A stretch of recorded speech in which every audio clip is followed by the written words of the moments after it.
আসসালামু আলাইকুম প্রিয় কৃষিপ্রেমী ভাই ও বোনেরা, আশা করি ভালো আছেন।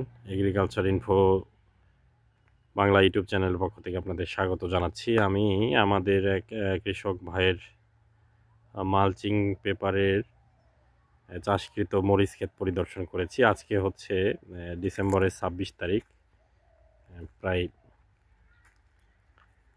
11ই পৌষ।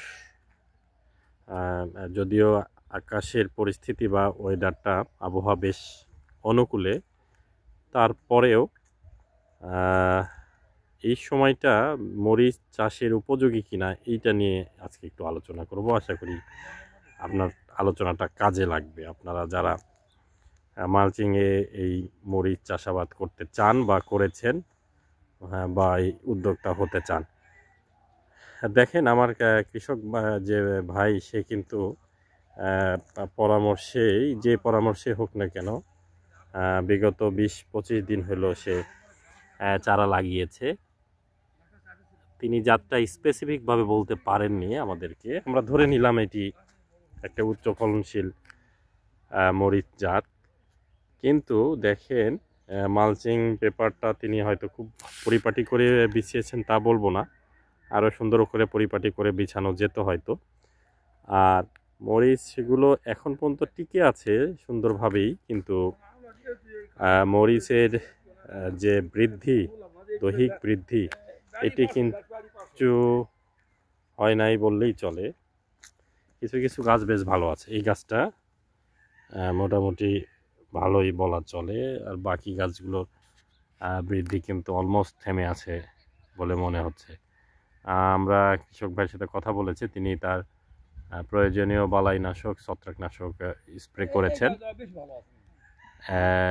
এই আমি যে লাইনে দাঁড়াই আছি, এই লাইনটার গাছ সবচেয়ে বেশি ভালো, কিন্তু পরের দুটো লাইনে বা ডানে বায়ে আরও সেগুলো খুবই মনে হচ্ছে যে প্রি ম্যাচিউরড চারা হইলে যা হয়, যেমন দেখেন এই চারাগুলো কিন্তু একদমই গ্রহণযোগ্যতার অবস্থায় নেই।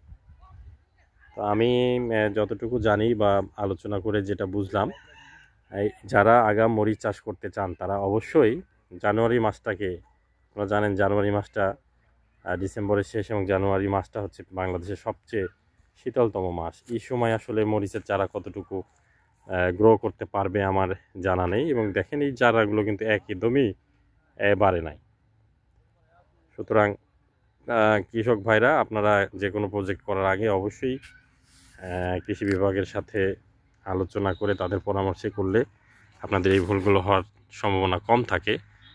আর তারপরেও বলবো, যদি করতেই হয় তাহলে অবশ্যই তীব্র শীতে নয়, একটু কম বেশি করে চাষ করবেন। এতে কৃষকের ঝুঁকিটা অনেকটাই কমে যাবে এবং আপনারা আর্থিক ক্ষতির মুখে পড়বেন না। যেমন দেখেন, উনি যদি এই জমিটাতে একটি রবি শস্য চাষাবাদ করে পরবর্তীতে খরিফের শুরুতেই এই মরিচটা চাষ করতেন, তাহলে এখান থেকে কিন্তু একটা এক্সট্রা বেনিফিট তিনি পাইতেন।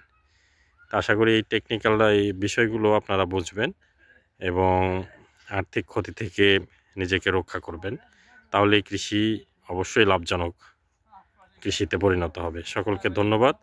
আশা করি এই ভিডিওটি আপনাদের কাজে লেগেছে।